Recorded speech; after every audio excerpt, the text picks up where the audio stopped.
So, hi everyone.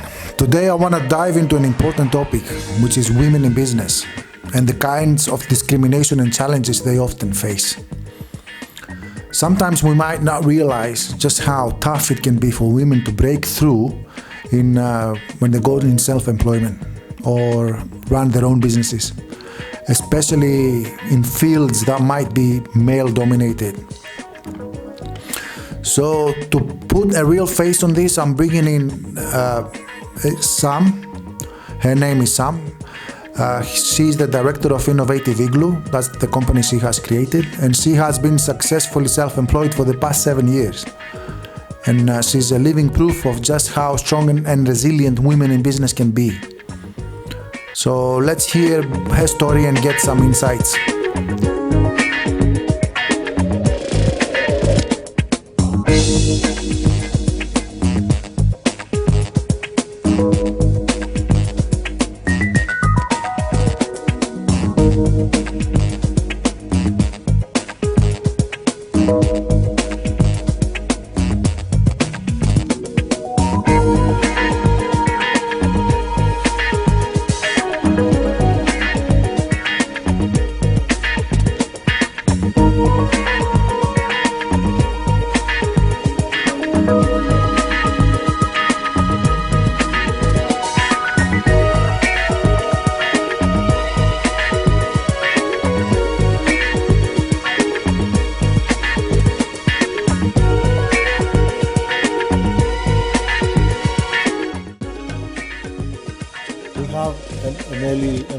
A real life example of a woman in business who has been through being an employee in her life before. And she's gonna give us her life example through many different jobs, and we're gonna ask a few questions to see what kind of experience you have in your life.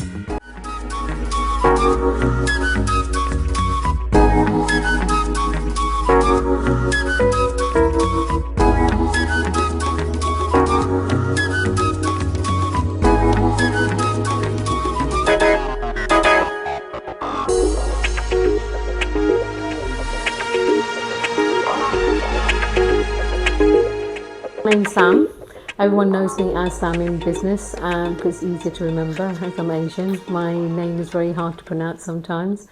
So everyone knows me as Sam. And I started my working career at the age of 16. I did a youth training scheme, which is now known as apprenticeships by youngsters these days.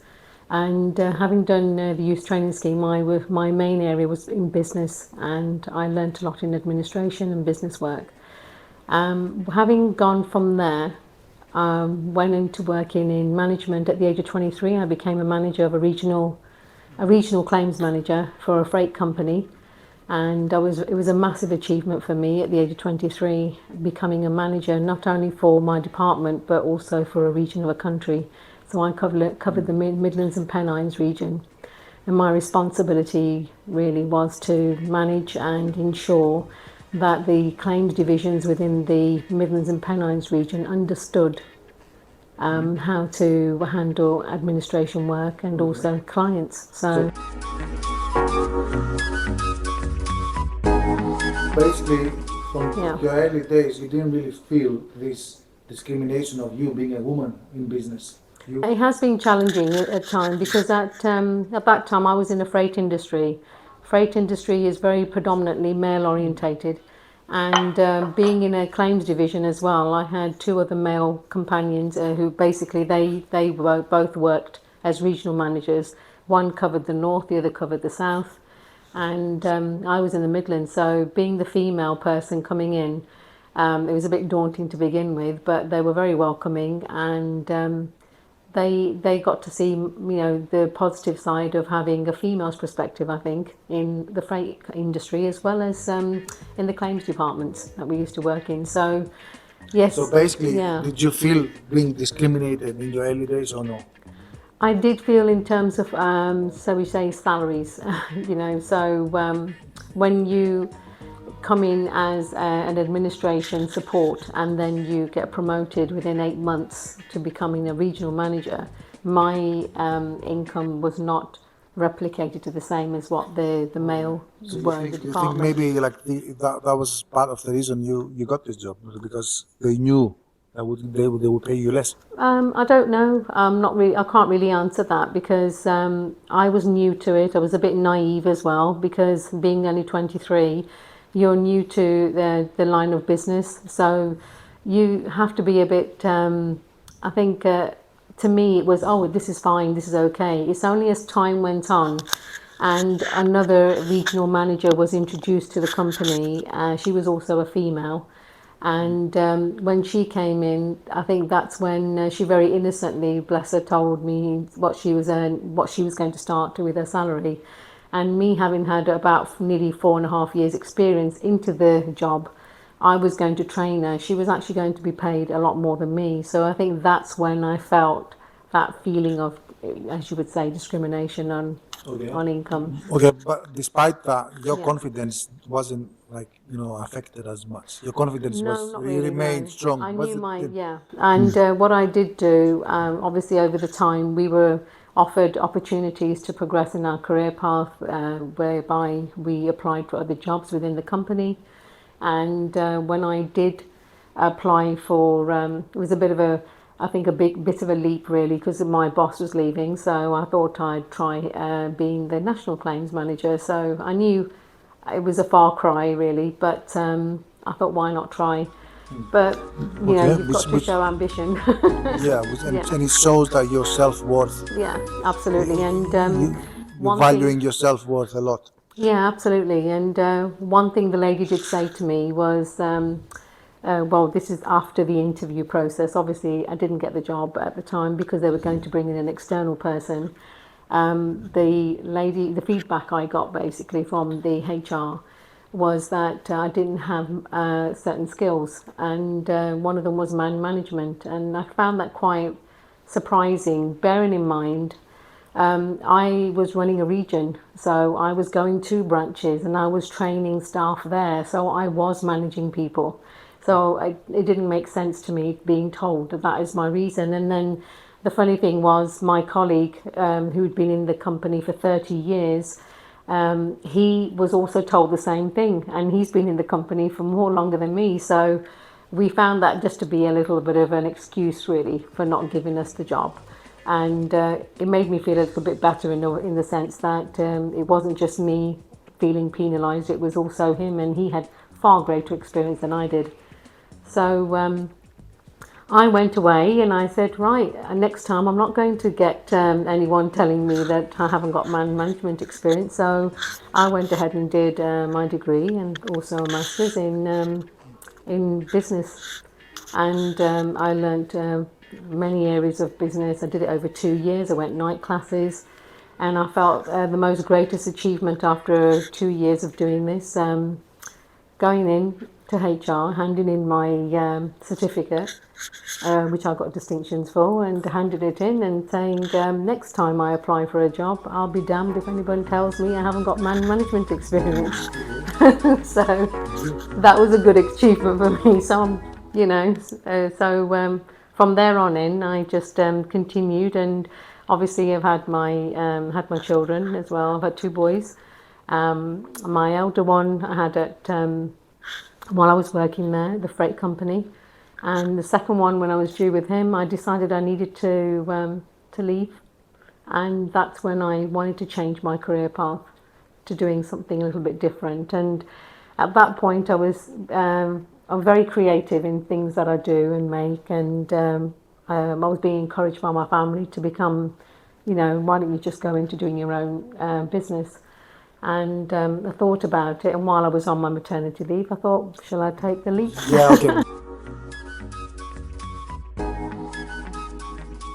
But before that, you worked in sales, didn't you? Oh yes, So you sales. left Yeah. management to go into sales. Well, I No, this Oh, was no. this is in between. Basically, what happened was I decided to go into my own business doing wedding planning. At that time, I know not many people were doing it. Now the market's very saturated, but at that time, you're talking. I'm not going to say years because I'll be telling my age then. But we were all, when I decided to do this, and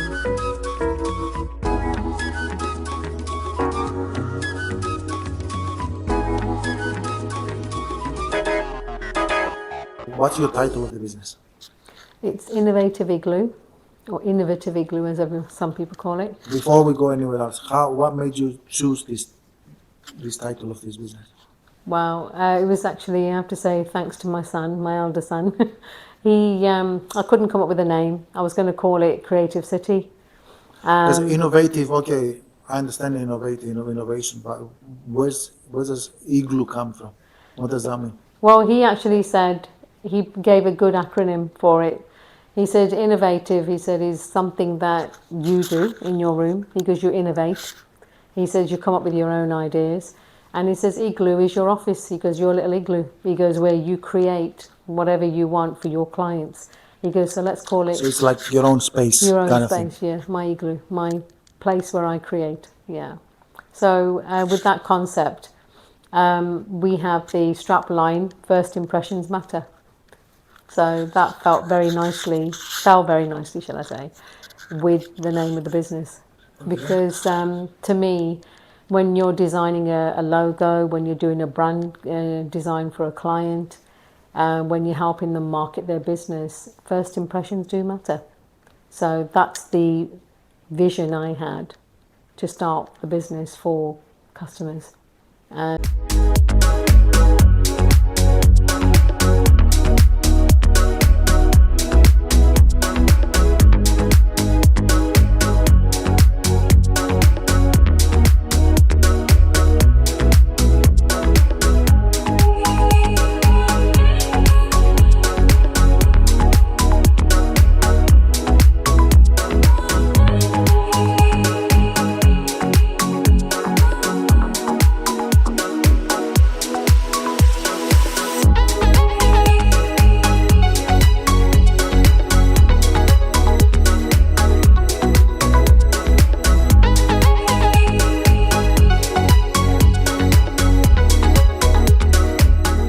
mean, there's 6 areas that I work with in my business. Which are? And so one of them is obviously the branding. Then we also do web development as well. We do SEO and SEO, and also the social media side. And then we've got for videography, photography, which helps enhance business. And we've got business consulting as well. Wow. So that we can help people in the direction that they need to go in. So those are the core areas that I think will help people to market their business and develop their company's profiles. Okay, what about AI? AI is something that everyone's talking about. It's hot. It's a very hot topic in every aspect of social media, on the news, podcasts for people that are, they all talk about it. AI is used in Do you industry. see AI as your friend, or do you see AI as your enemy moving Oh, I forward? don't see it as an enemy. I see it as an opportunity to enhance. It's very true what others are saying. Well, some of the peers are saying, you have to learn AI and understand AI. Don't let it control you. You need to understand it in order for you to then help others to work with it. If you don't put yourself forward to learn it, you're going to get left behind and you are going to find it very difficult to catch up afterwards. So in the industry that I'm in, which is obviously marketing and development for businesses, it is something that I must know about in order for me to then show my clients how they can use AI to better their business processes, and also how they can use it to use certain aspects of their creativity in their business. Okay, so out of all the 6 areas or 7 areas now with the AI included that we mentioned, which one is your favorite one to work with? I think it's actually going to be the videography side, Is and it? yeah, How come? and because it helps with using graphics. There were graphic packages that you would have to buy into So before. you like the creative side of your business more than anything? I think I do, yes, and also helping people with their business consulting. When I speak to people, see what it is that they want.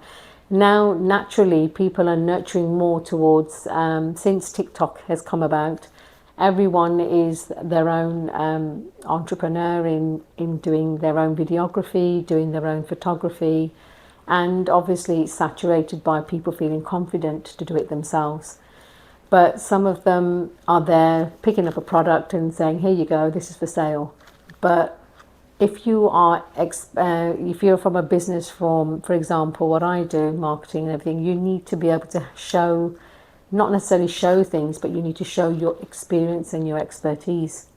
So you do need some form of videography. You need someone to storyboard it for you. You need someone to understand your business and how you are going to advertise it. Anyone can do videos. We're doing one now. Well, Yeah. that's what exactly what I wanted to ask. So Yeah. what do you think is the future of videography moving forward? Well, When people are using with the AI. AI Yeah, people and the are using it. metaverse, and Yeah. is there any future like for business? Yes, there certainly is. I mean, obviously, those people who know what packages to use for their videography, they are ahead. They're doing it themselves. Yeah, You but are still what? going to need somebody with the expertise to show you how to storyboard and market yourself as a company, because it's okay to be in front of a camera or be in front of a software system and create a desk, but you need to understand what is it that you're actually going to tell the customer. What are you actually looking to portray for your business? You need to understand those fundamentals before you do a video. You need to know what you are wanting to sell. Those are the things that some people don't really know how to do. So I think that that's the area you are going to need someone to help you to do that. There are people, for example, in the beauty industry, there are people who will take photographs of a before and after. But how about if they added a little bit more to it by showing you walking into the beauty studio, taking a little video of the room, taking the video of the person actually doing the treatment, and then talking what the treatment actually does, encouraging the person who has got the salon to actually talk about the treatments that they're doing and get feedback from the customer live on TV. Those kind of things that you expand their knowledge or expand their thought process and how the end product would look. That way, you're helping them to branch out a little bit in what they're doing. They're not thinking like this, they're thinking like that. So that's where we are still needed, I would say, in terms of businesses like myself.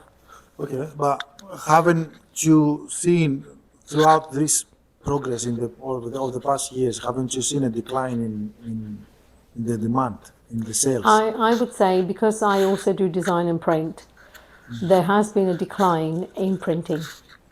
In printing, yes. Before, you would end up doing masses of printing on leaflets, brochures, booklets, and you'd also do a lot, especially leaflets. And you'd have, for example, schools, they do prospectuses. And what I've seen is a massive decline in that. They don't actually, a lot of the schools have tighter budgets because obviously the UK is going through some form of recession, and also in Birmingham alone, Birmingham is tight. The Birmingham City Council doesn't have enough funding as at the moment, so it has a knock-on effect on businesses like schools. Well, they say So, they don't. yeah. I don't know if they don't. I don't know. And but so the schools actually say their budgets are tight. They always have been quite tight. So we're looking at different ways. So what I've done to bring in a little bit of a digital idea to the whole thing is one of the schools, and actually I've now rolled it out to other schools, is that we can design the brochure, we can do the prospectus, no problem. Before, it used to be a nice folder, you'd print it, you'd give it to a parent when they would come.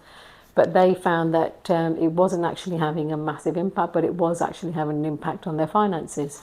So the idea was, let's create an online brochure where they can still see the brochure, parents can still access it, but they access it through a QR code, and that way they've just given a small business card size card, with a little QR code on there, and you're using digital marketing in the whole process then.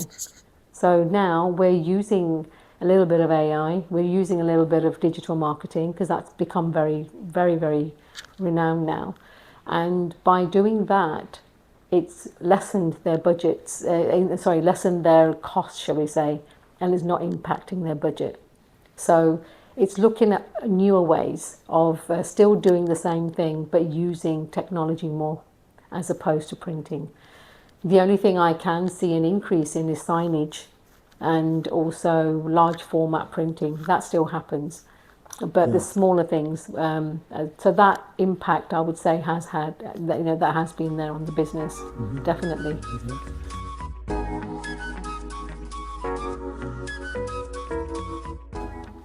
Would you recommend to the young generation to enter this industry as an industry? What I do. Would you advise them to There's a stay lot away of from it? people already doing marketing, No, I mean, as a young, say, if I was 20 years old and I was trying to find my direction, and I came to you, what would you advise me to do? Should I enter this industry? Does it have a future overall? I think it would be, first of all, I'd like to understand, if it was a youngster sitting in front of me now, I'd actually say to them, what is it that you like to do? What interests you? And what is it that, if they are interested in... So the personal element is more important than the creativity. Because the thing is, marketing is a big scope. You can cover many areas in marketing. And I think if you can ask the individual, what is it that you actually enjoy doing? Because it could be that person likes to do web development. And web development is an area that's not being touched yet. No one, although they say AI can develop the website for you, people are still uncertain whether they want to go down that avenue and use AI to create it, because you don't have the technical support if anything went wrong. So some people are a bit reluctant still to use that. They'd rather go to a company to do the website for them. So they've got someone to go to if there's any technical issues. Because you may develop it using AI, but there's no guarantee that AI is actually going to create it exactly how you want. And if you wanted to make any changes, how are you going to do it? So that area is still a grey area. The other thing that was very interesting when I went to a Google workshop a few weeks ago, and it will be something that will be heavily discussed very soon, and is going to be about the GDPR around AI technology being used in businesses, because you are exposing information. You have to feed the software what it is that you want to know, and the input that you get back is something that you've got to make sure that it's secured. So there are areas of personal data, personal confidentiality. Those things are something that people need to look at. And some businesses, Google Workspace did tell us that some businesses have actually taken on AI completely, changed so many processes within their businesses, and unfortunately the companies have folded, and they're not small companies, they're very large organizations, they folded. So you really do need to think about what element of AI are you introducing into your business.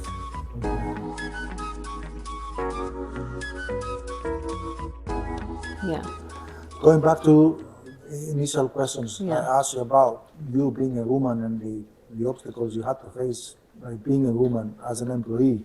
How has that changed now that you are your own boss? Or do you actually get customers who might, make you feel you are discriminated against you being a woman, or how has that changed in terms of your I think own perception? sometimes, like for example, I've recently worked with a company who are looking to merge their whole infrastructure to work within Google Workspace as opposed to working just administration processes internally. And they weren't sure whether they were going to use Microsoft 365 or whether they were going to go ahead and use Google.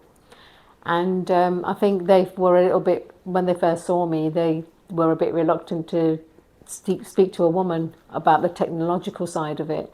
Having worked in the company I did before, having done development for software systems. I learned a lot. So they were not expecting to see they weren't a woman expecting to see a knowing woman that sit much. there. No. And so I think kind of, when I spoke and I explained some ideas and some processes that they could use, they were actually, the gentleman I spoke to, he was really, wow, thank you so much. He says, I've learned a lot, and this is a decision I think I need to make, because I like to clearly, I suppose it's a woman thing really, maybe, that we like to set out properly, So exactly step by step what they need to do in order to make things better for them. And that's something that I always like to encourage businesses to do anyway. Everyone should work, in a methodical way, so things are better managed. So you broke the biases and I did, yeah, definitely. It's with the technology, because I think only a guy should know technology, not women. yeah, so you could see that when you Yeah, I first could went see there. that initially, yeah. Wow. But once I started speaking, I Because you see, spoke, yeah. for me, like, as a guy, I don't see any such discrimination, because I don't think like anyone sees me as different, being a man instead of being a woman. Even like in the printing side, when you go, I've I gone guess to, if you are a woman, then you get to see, yeah. When I This- go to companies and they want to get signage put up, I went to a massive company who's just basically, I've seen them start in an office with us, and they've grown so much that they've had their purpose-built building made, and I was doing all the internal signage for them, and I had to go and measure all the window areas and everything, and there's me with mum, measuring everything up, and they were like, this is a woman here, Yes.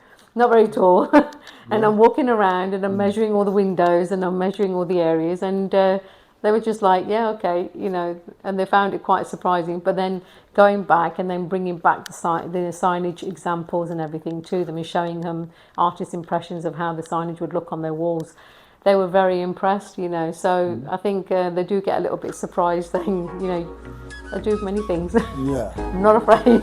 All right. Yeah. So talking about discrimination, okay, this is the transition point. Okay. It fits in well with what the next question I want to ask, whether you have been ever facing any discrimination in terms of your background, in terms of cultural heritage or color, maybe sometimes. I don't tend to do Or that. racism, or No, not really. I don't. haven't seen that? No, I haven't known, When it because comes- I actually blocked that out. Okay, but when it yeah. comes to your customers, who are your customers? My customers are a diverse. Diversity. It's diverse. So you don't really see racism Not in really, no, the city no. of Birmingham. I do a lot of in England networking. in general. No. I do a lot of networking. I think it's because I've grown up in this country, and and where I've worked before. I think my boss in the former company, he was always like, oh, we need to take somebody with us who's an English person, so that we can go and sell our software. Okay. And I used to say no, because it's your knowledge. It's your knowledge that you're selling. It's your knowledge that you're discussing with people. It's not the color of your skin. You should be confident. If you're confident in what you're selling, if you're confident in what you know and you have the knowledge you have, I think that sells itself, if you know what I mean. So I never used to believe in that. I never used to believe in that. Okay. Yeah. Do you have foreign customers as well, like customers that have come over freshly arrived in the UK? Not really, no. Mainly most customers are UK based. Okay. Yeah, we used to have. I've dealt with when it was development work. I've dealt with businesses abroad, companies, and also developers. Do you see yourself as a foreigner? No, I don't. You don't see yourself No, as a I foreigner, don't. even though you came from another country. Okay. I was born in another country, but I was Which country very were you young. born? I was born in Africa, Wow. but I was only Which 2. country? Africa, but where? Tanzania. In Tanzania. Tanzania, yeah. So how old were you when I you was came? 2 years old when I came from there, Okay. and I moved to London. You went to London. Yeah. So you grew up in London. Yeah, until I was 12, and then from 12 I moved to Leicester. Okay. And then obviously when I was 21, I moved to Birmingham. Okay. Yeah, and I have been here since. Wow. Yeah. Okay. So having grown up around, obviously when you're younger, you feel that that racism part. You do feel that then, but not so much Mainly now. at school. At school, yeah. When Like you don't get to see it as much as in the actual not now. professional No, I don't think, because environment. when I look at, if I was to look at my own children, they certainly didn't go through that at all. No, Okay. yeah. And That's, I've always been that's very, encouraging to know yeah, for our yeah. international social community. Absolutely, yeah. It's good for I people think to you should hear. believe in yourself, in what you're doing, and when you know your knowledge is What about, there. okay, obviously you don't have any accent. What about when you do have an accent? Like, would that be I've dealt with do many you think people. like that would raise like a problem or an obstacle for No, others I to don't think in the so. way they see you? No, you look at doctors, you look at dentists, they're all foreign. You look at when you go to the hospital, you don't always see an English person or anything. You see Asian people, you see Pakistan people, you see people from different countries, you see Chinese. You see all sorts. So it's your knowledge. I firmly believe if you know what you're talking about, you know your knowledge and what you're doing in your work, And what kind of quality and you what bring into quality you bring across to people. Yeah, it's that confidence that people don't buy from you because you've got a certificate. They buy from you, or they listen to you because of you, Okay. and that's what I believe in. The international social community that we have created here in Birmingham. So, what do you think of it as a prospect? What do you think is it a good idea to try to bring in the foreigners all together to have a common place where they Oh well, they yeah, can I encourage each do, I other and do. support each other? Absolutely, I do, 100%. I've actually, Even though yeah. you said that there's no much I don't discrimination, feel it, not and I much think you can racism, encourage each other but yeah, about that as well. okay. You can talk to each other about your experiences and give each other the confidence that should not be a barrier. That should not be a barrier at all in your own career path. It shouldn't Are you be. going to help us promote our international social community through Why not? your Of business? course, I'm happy to. Good. No problem at all. Absolutely. I've joined an Asian community group as well, and they're all different professionals. Everyone comes from a different background. That group has grown, and I've seen that they're starting to do events as well, Right. and they're also starting to do group discussions of ways of how to enhance the group even more. So I think your international group is an absolutely fantastic idea, because you help Right. each other, you bring your own experiences to the table, and then from that experience, you can help each other, definitely. As they say, more heads are better than one. Okay. Yeah. Okay. I'd like to thank you then for No problem your at all. time. Thank you for It your has been time as well. it has been a pleasure. Thank you. Thank you.